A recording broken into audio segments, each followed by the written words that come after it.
Lead rope solo, LRS, or solo lead climbing is increasingly developing into a distinct discipline within the climbing sports. Dozens of tutorials, reports, guides and videos are circulating on the internet. In a risk assessment, EDELRID wants to explore how this discipline differs from traditional roped climbing. Hi, I'm Daniel from the EDELRID Knowledge Base, and in the following article I will conduct a risk analysis for lead rope solo climbing, and in this analysis I will follow international standards for risk assessment.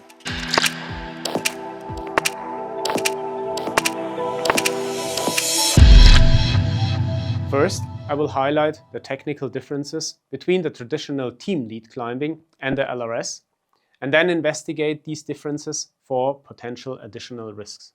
In the second step, I will assess the additional risks and present possible countermeasures or risk reduction strategies. In the third step, the effectiveness of the reduction measures will be evaluated and the residual risk will be identified. To evaluate the situation in a lead rope system, I will first explain the current code of practice. The rope is getting attached to an anchor point or the belay stance. The belay device is clipped into the rope and attached to the climber's harness. The other end of the rope is used as a final backup and is attached to the climber's harness as well. One or more cache loops are created before the belay device to help pull the rope through the device more efficiently. While climbing, the climber manually feeds the rope through the belay device or moves to feed the rope. In the event of a fall, it is hoped that the impulse is sufficient to activate the device camming mechanism to stop the fall. The first and most obvious difference from traditional team lead climbing is the fact that in LRS climbing, the climber is usually alone on the rock or on the route. The lack of a rescue solution in the rescue chain results in a risk that is significantly lower in team rope climbing. Unlike in team rope climbing, the rope in LRS is not attached to the climber, but to an anchor point or a belay station. The belay device must be attached to the harness in such a way that unfavorable loads on the carabiner are excluded under all circumstances, as the forces can be greater than in traditional belaying and the climber cannot monitor the device's position all the time. In case of a fall near the anchor, there is only a little amount of rope in the system and the impact force can be very high due to the lack of the belayer's body dynamics. The belay device, which is usually operated by the belayer with hopefully 100% attention, must now perform its jobs independently. Lastly, there is an additional risk that, due to the weight of the rope, unnoticed excess rope may be pulled into the system, creating a loop at the anchor and, in the event of a fall, resulting in unexpectedly large fall potential. So, in addition to the known risk of team lead climbing, the following risks must be named for LRS. Being alone, lack of rescue solution and rescue chain, attaching the rope to the anchor point, attaching the belay device to the harness, function of the belay device, the high impact forces, and the rope backfeed. When considering the risks and possible reduction measures, I will start from the back with rope backfeed. From about 20 meters of vertical distance from the anchor, the rope weight in the system begins to pull additional rope through the belay device.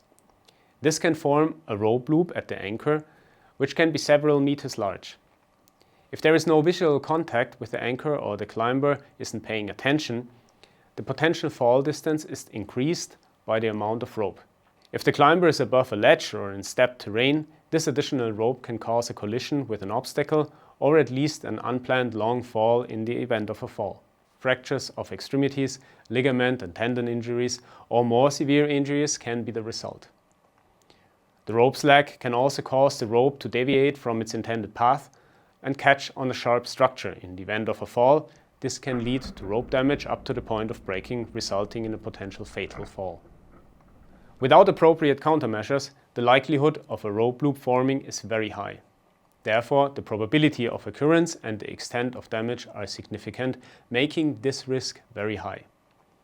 However, there are several measures to prevent rope backfeed. For example, the rope can be fixed in the intermediate protections with a cloth hitch or an Italian hitch. The advantage is you don't need any additional equipment. The disadvantage, using a cloth hitch can increase the impact forces. Alternatively, The rope can be prevented from backfeeding using an elastic prusik. The advantage is you can be self-made and it's quite reliable. The disadvantage is it's complicated to attach it with one hand. It takes some time. Elastic loops pulled over the carabiners and then onto the rope after clipping also prevent backfeeding. The advantage, it's easy to use, it's small and light and can be self-tied. The disadvantage is they do not hold the rope infinitely strong. Wind or excessive rope weight can overcome the clamping effect. Some small retailers offer special carabiner inserts for sale online.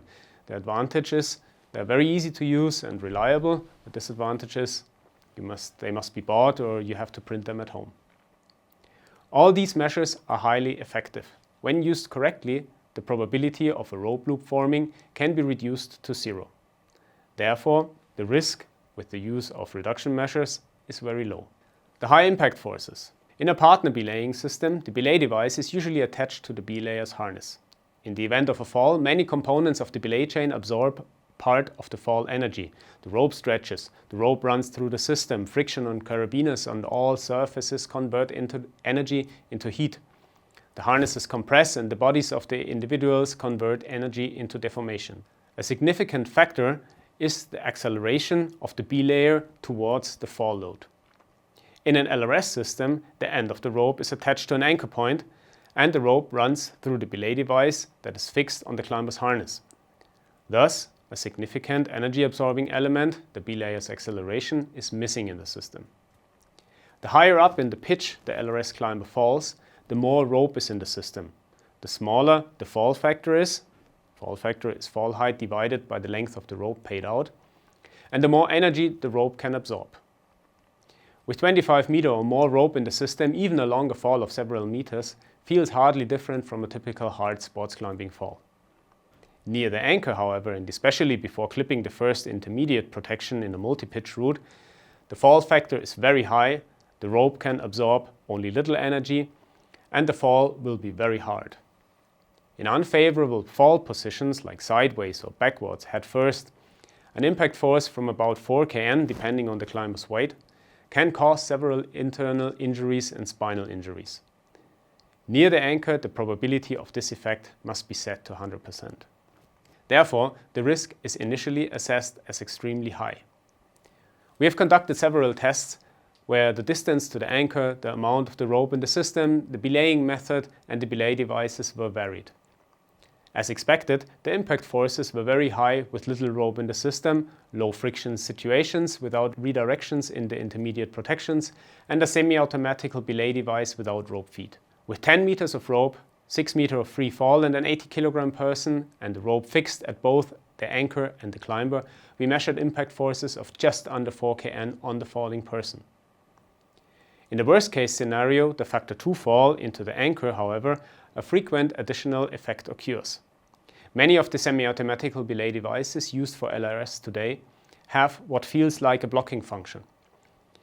In the force range of everyday loads, this consideration is correct. In the force ranges that occur during a described factor 2 fall, however, most devices allow rope to slip through the device.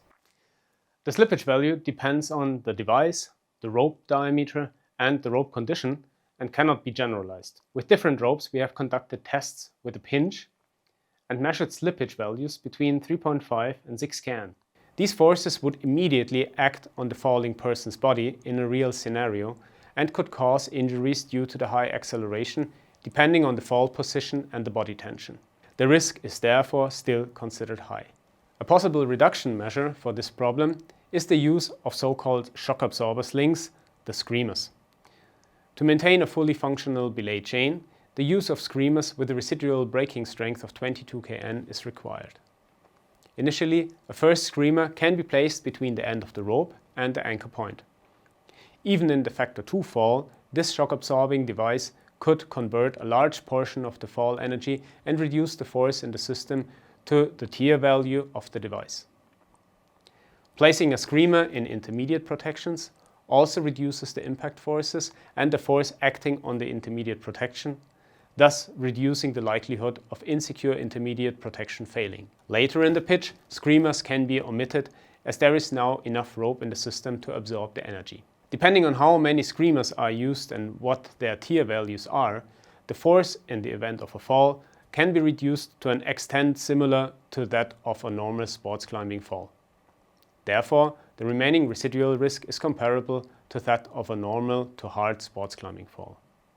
Risk number 5, the function of the belay device. The issue with belay devices can be explained by the following circumstance. Typically, belay devices certified according to the European standard 15151/1 are used for LRS today. These devices are usually referred to as semi-automatic devices on the market. However, the title of the standard is braking devices with manually assisted locking. So yes, the device can block or lock the rope, but this requires a manual assistance. In the usual partner belay process, this corresponds to the braking hand. The brake hand holds the rope and thus activates the locking mechanism in the device. In the passive test of the standard, where the device is attached to a fixed point and a fall mass falls directly into the device in a 2 meter factor 2 fall, this activation is simulated by the 2 meters of rope weight on the brake side. Additionally, in this scenario, the impulse on the device is quite high and the locking mechanism is quickly activated by the static friction of the rope on the camming mechanism. In an LRS setup, often all those 3 favorable factors are missing. There is no brake hand on the rope. Falls can occur directly or shortly after clipping the bolt high up, resulting in a very low impulse on the device. Therefore, the rope can run through the device, static friction transitions to sliding friction, and the mechanism is not activated. And finally, the weight of the rope on the brake side is missing because the cash loop contains the brake rope and this moves downward with the falling person due to gravity, so it is weightless at the moment of the fall. Additionally, the devices are often modified by users to better secure the device and facilitate rope feeding. At this point, the manufacturer of the devices are no longer liable for accidents resulting from device malfunctions. All manufacturers of these devices explicitly require the brake hand principle in their instruction, which cannot be met in the LRS. Moreover, manufacturers exclude liability for unauthorized structural modifications to their devices. We have conducted a series of tests on the use of braking devices according to EN 15151/1 in LRS, demonstrating that in the worst case scenario, near the last anchor or immediately after clipping the bolt, with a medium-sized cash loop of about 1 to 3 meters of rope, the entire length of the cash loop is typically pulled into the device until the minimal resistance of the cash loop attachment provides the necessary resistance to activate the camming mechanism. Specifically near the anchor, where the impulse on the braking rope on the device is low, one must expect a fall distance up to the end of the cash loop. A collision or impact due to the increased fall distance is conceivable, and the risk of associated injuries remains high. Risk number 4. Attaching the belay device to the harness. Both in team climbing and in LRS, the belay device must be attached to the harness. So what is the difference? In team climbing, the belay device is attached to the belayer's harness. Even in long and hard falls, typically less than 2/3 of the force that is applied to the falling person reaches the belayer due to the friction in the belay chain. In LRS, the force is directly on the device attached to the falling person's harness. The forces can therefore be significantly higher. Even in hard fall scenarios, forces between 2 and 3 kN are standard on the belayer. In a hard LRS scenario, depending on the fall factor and the device's slip value, forces around 6 kN are conceivable. So where is the problem? The carabiners used to attach the device to the harness can be unfavorably loaded. The most obvious unfavorable load would be the lateral loading, and the European standard for carabiners requires a residual strength of at least 7 kN for this load direction, a value that is close to the force that can actually occur here. Even more critical are lever loads if the device is unfavorably positioned on the carabiner's locking mechanism. In a team climbing scenario, the belayer can monitor, detect, and counteract this during belaying. In LRS, the person is usually 100% focused on climbing, and an unfavorable carabiner load could lead to complete system failure, resulting into a fall to the end of the rope. The risk is considered very high unless the device attachment to the harness can withstand all possible loads. Effective countermeasures are therefore all measures that ensure the device cannot detach from the harness. This can mean using a connector that provides sufficient strength even in all unfavorable situations, such as carabiners certified according to the American ANSI standard. This standard requires sufficiently high strength even under lateral and unfavorable gate loads. Alternatively, and significantly lighter, is a Major Pete or quick link with a positioning and locking element, or, as possible with a pinch, a direct attachment of the device to the harness with additional backup by a gear carabiner, completely eliminating the risk component of the carabiner. Risk number 3. Attaching the rope to the anchor point. In team climbing, the rope ends are tied to the climber's harnesses, creating a textile-to-textile connection. Unfavorable loads, self-unclipping, lateral loads are generally excluded. Attaching the rope to a fixed anchor point usually requires the use of carabiners or other metallic components. As with device attachment, unfavorable loads can occur here. A typical and perhaps the most unfavorable load case is a locking carabiner in a rigid bolt hanger. If the rope loosens, the carabiner can tilt sideways in the hanger. Upon reloading, the carabiner gate can press against the upper bar of the hanger, and the gate locking mechanism can be broken by loads as low as body weight, causing the carabiner to unclip. A potentially fatal fall would be the inevitable result. The risk is therefore considered very high. Possible countermeasures are all setups that make detaching the rope from the anchor point impossible.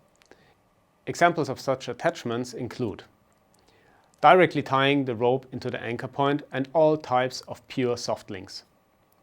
This is in any case the safest attachment with reliable anchor points with sufficient eye radius. With bolt hangers, the small radius of the hanger can mean lower strength of the directly tied-in rope.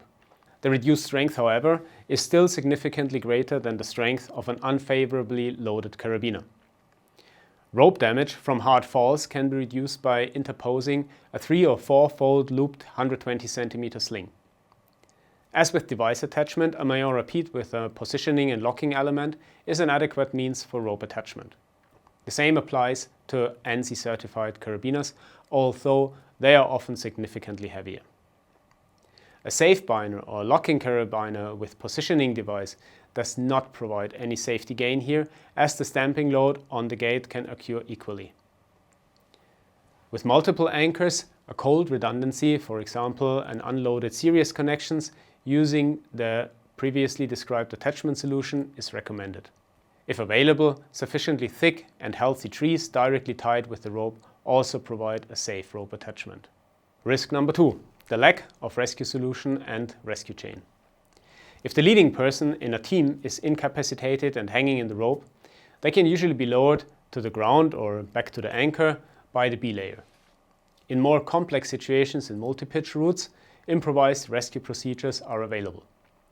In almost all cases, the team partner is at least able to initiate an external professional rescue chain.